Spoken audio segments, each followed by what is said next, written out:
ta ba sai ta yi sanyi ba.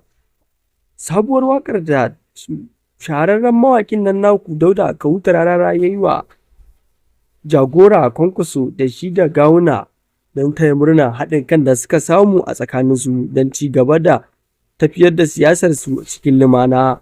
Sabuwar waƙar dai mai taken ga Kwankwaso ga Gawuna ci gaba ya samu a jihar Kano.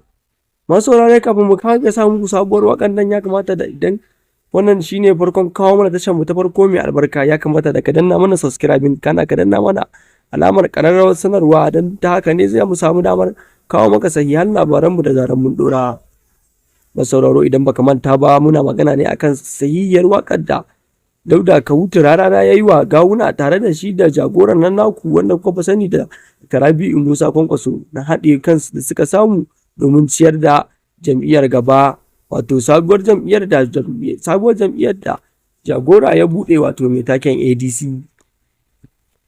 So wannan waka mai taken ga Kwankwaso ga Gawuna sabuwar tafiya ta kullu domin ciyar da al'ummar jihar Kano gaba, domin kawo sauyi a cikin al'ummar jihar Kano.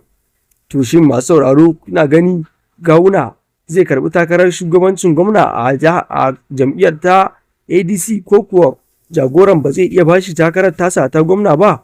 To mu dai ku nuna mana ra'ayoyinku, amma dai a yadda hashe yake nunawa Gawuna zai karɓi dukti gwamna ne a wannan ko za a bashi sanatar Kano ta tsakiya ne, ba mu dai ba mu sani ba.